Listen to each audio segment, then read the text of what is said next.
Të nderuar shikues, përshëndetje, do jemi së bashku në edicionin informativ këtu në ekranin e kanalit 7, kundër të tjera do të ndiqni. Gjykata e Durrësit cakton masën arrest me burg për 7 persona të arrestuar në operacionin Enigma, 3 prej tyre ishin në kërkim për disa vepra penale. Këmbësorët dhe ata që udhëtojnë me motore e bicikleta janë kthyer në burim kryesor të aksidenteve, në 6 muaj u shënuan 66 viktima. Fëmijët e një kopshti publik në Gram helmohen nga ushqimi, ekspertët kryen analizat dhe konfirmojnë praninë e salmonelës në 4 raste. Çdo familje që ka fëmijë 9-18 vjeç vitin tjetër do të marrë 48.000 lekë kompensim nga shteti, ndihma shtesë për familjet me të ardhurat të ulta.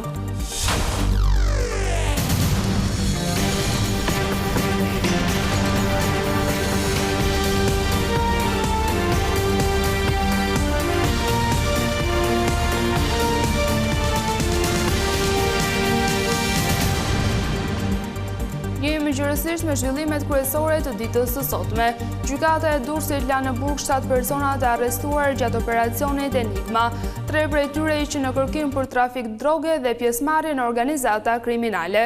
Gjatë aksionit, policia sekuestroi armë si dhe shuma të mëdha parash. Gjykata e Durrësit la në burg këtë të diel 6 nga 7 arrestuarit e operacionit Enigma 2 ditë pasi ata u arrestuan duke drektuar në një restorant luksoz në gjirin e Lalzit. Gjykata vendosi arrest në burg për Xhevdet Plakun, Voltan dhe Jurgen Xhanin, Fatjon Qesja, Oltion Hasani, Flo Benz Meqa, ndërsa për Alfred Hasanajn u vendos masa detyrim paraqitje dhe ndalim daljeje jashtë vendit. Ata u paraqitën në gjykatë nën masa të rrepta sigurie me praninë edhe të FNSH-s. Seanca nisi rreth një ore gjysmë me vonesë për shkak të mbërritjes së Voltan Xhanit dhe Meqas, të cilët nuk ndodheshin në ambientet e paraburgimit të Durrësit. 7 arrestuarit u kapën në befasi teksa po konsumonin drek në një restoran, ndërsa 4 prej tyre ishin dhe të armatosur në momentin e bastisjes.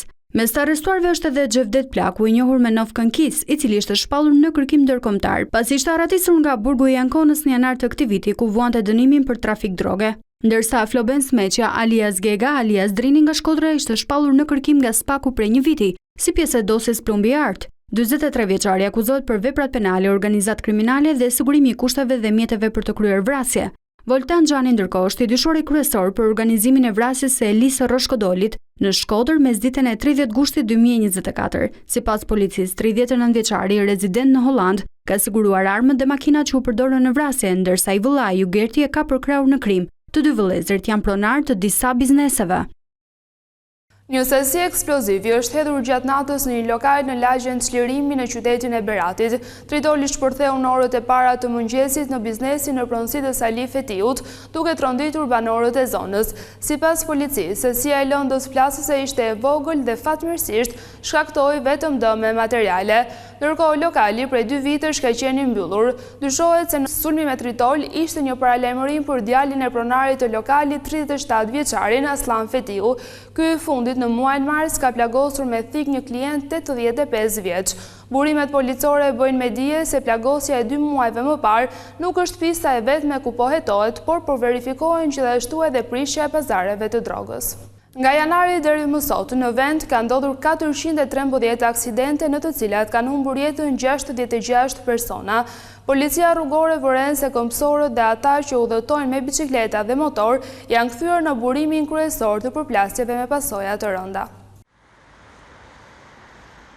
Ndonse kemi një ulje të numrit të aksidenteve, ndryshe paraqitet situata me numrin e viktimave. Policia rrugore bën me dije se nga janari deri në mesin e muajit maj janë shënuar mbi 400 aksidente në të gjithë vendin, me 66 persona që kanë humbur jetën. Ka regjistruar 413 aksidente me 66 viktima.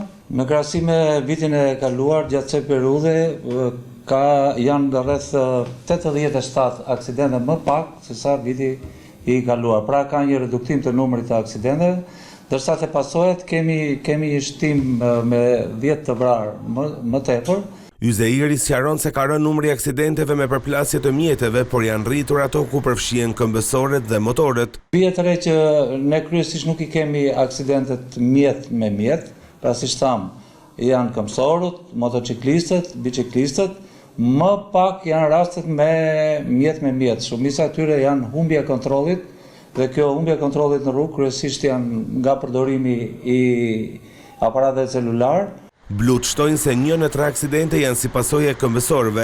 Alarmi vjet re kryesisht në rrugët e reja si Unaza e Madhe apo në akse të tjera rrugore. Situata paraqitet që kryesisht 33% të numrit të aksidenteve me pasoja e përbëjnë shkeljet nga këmbësorët. Pra, kryesisht ndërprerje rruge dhe mos respektim të këmbësorëve në vijat e bardha. Dominojnë rastet për ndërprerje të rrugës nga këmbësorët, siç janë rastet në disa akse të reja rrugore. Mund të marrim shembull Unazën e re të Tiranës, që është përruar kohët e fundit, ku shumë këmbësorë ndërpresin rrugën në mënyrë të menjëhershme. Ndërkohë në kuadër të sezonit turistik, policia rrugore ka hartuar planin e masave kur përqendrimi do të jetë kryesisht në zonat bregdetare, akse që priten të monitorohen dhe me dron dhe pajisje të tjera teknologjike. Një grup fëmijësh në një nga kopshtet publike në qytetin e Gramçit janë paraqitur në spital me simptoma helmimi. Pas analizave laboratorike është konfirmuar prania e bakterit salmonell, duke ngritur dyshimet se helmimi ka ardhur nga ushqimi i konsumuar në kopësht. Prokuroria ka nisur hetime duke bërë të ditur se në spital janë paraqitur për të marrë ndihmën mjekësore 6 fëmijë. Drejtoresha e spitalit ka deklaruar se një prej fëmijëve ka patur komplikacione të rënda. Policia si dhe ekspertët e autoritetit kombëtar të ushqimit kanë marrë mostra të ushqimeve për të kryer analizat e nevojshme, por deri më tani nuk është konfirmuar shkaku kryesor i helmimit të fëmijëve.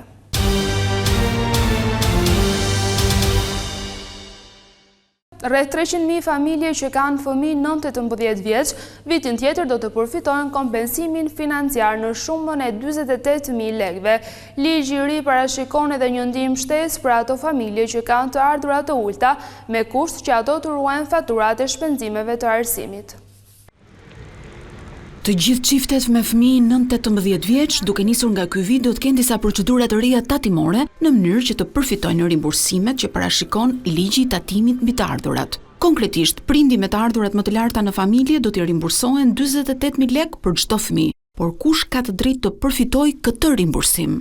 Të gjithë prindrit që do bëjnë divën kur të mbyllet viti 2025, domethënë deri në mars të 2026, nga ligji do përfitojnë një kompensim që është në masën 48.000 lekë për çdo fëmijë ndër 18 vjeç.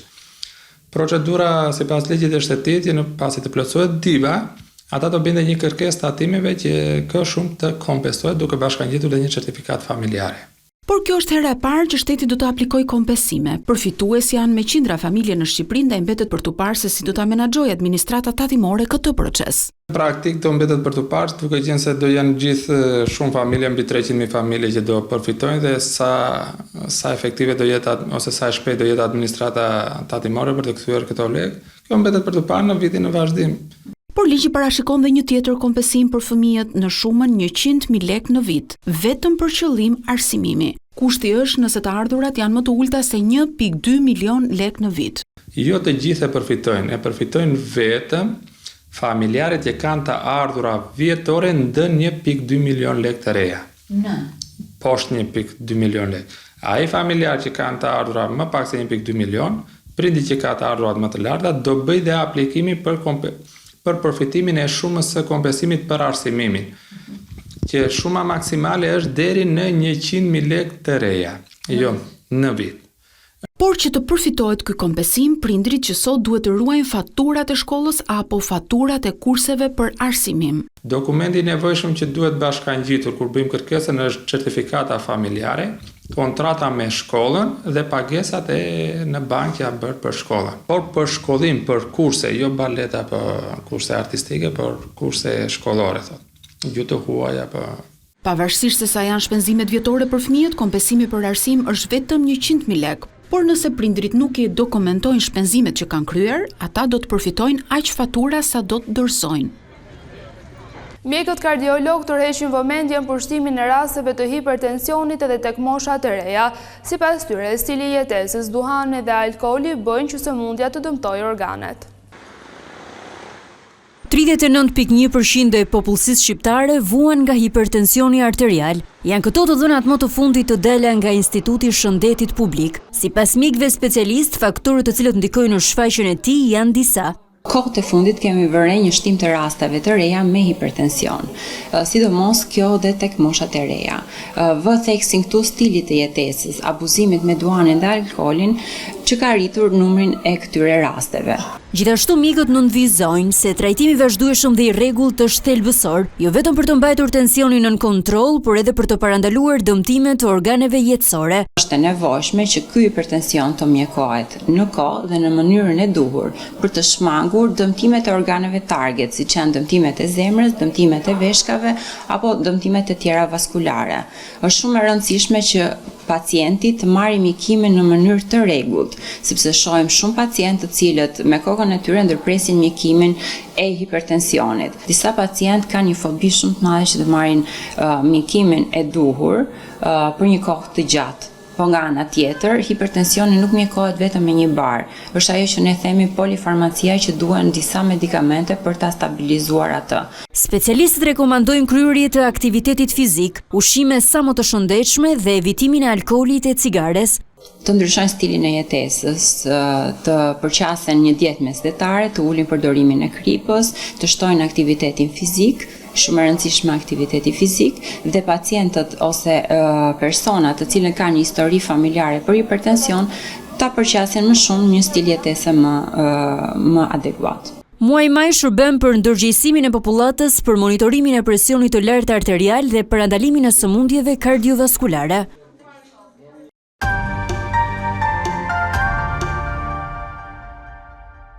Poet nga vendi e bota po marrin pjesë në netët korçare të poezisë, por mes interpretimit të vargjeve ata krijuan një atmosferë emocionuese që u duar trokit nga publiku. Jetojmë në një qytet që dremit dhe zgjahet mbi supin e një mare. Korça është rikthyer mbrëmjen e dieshme në vëmendjen e artdashësve, duke çelur edicionin e radhës të netëve të poezisë, një event që mbledh poet dhe dashamirës të fjalës artistike nga gjithë bota. Në këtë edicion marrin pjesë 34 autorë nga vende si Italia, Franca, Izraeli, Monako, Greqia, Kosova dhe Shqipëria. Poezitë e tyre sjellin jo vetëm ndjeshmëri dhe mesazhe universale, por edhe ngjyrat kulturore të vendeve përkatëse. Mbrëmja u hap me një homazh për poetin korçar Skënder Rusi, një emër i njohur dhe i dashur për letërsinë shqipe.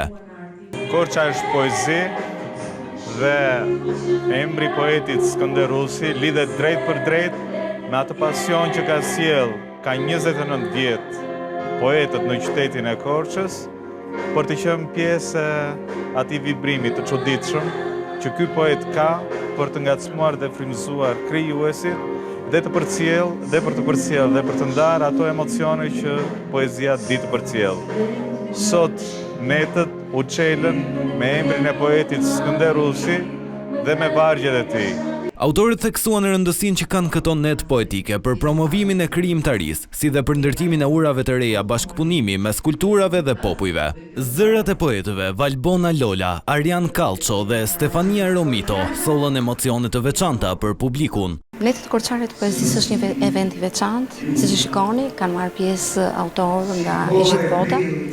Korça, si gjithmonë, është një rrezë e dritë që mirëpret poetët, të cilët sjellin ndjenjat dhe shpirtin e tyre më të bukur nga poezitë e tyre. Është një mënyrë shumë e mirë për të promovuar poezinë, por njëkohësisht edhe për të krijuar ura bashkëpunimi me të gjitha vendet e tjera, edhe me poetë ndryshëm. Kultura ka nevojë për uralice. Dhe këto uralice i sjellin poetët, i sjellin njerëzit e artit dhe të kulturës. Unë ndihem shumë mirë sepse me Stefanian jemi miq prej shumë kohësh dhe na lidh pikërisht poezia, na lidh ajo traditë e bukur përcjellje shpirtërore të ndjenjave të çdo poeti. Nuk është hera ime e parë që vi në Shqipëri, e dua Shqipërinë. Është hera e parë që vi në Korçë, në festivalin e poezisë. Është nder dhe kënaqësi të ndaj këtë pasion me poetë të tjerë nga çdo vend i botës. Netët korçare të poezisë vazhdojnë të jenë një simbol i gjallë i bashkimit përmes artit dhe një dëshmi se fjala poetike mbetet gjithmonë një urlidhse mes poetëve. Unë përqafohesha për vdekje me një grua, siç përqafohet lumi që vjen me buqima e me dallë. Të nderuar shikues, ishte gjithçka e përgatitur edhe për këtë edicion informativ. Bashkë do të ndajemi këtu, natën e mirë.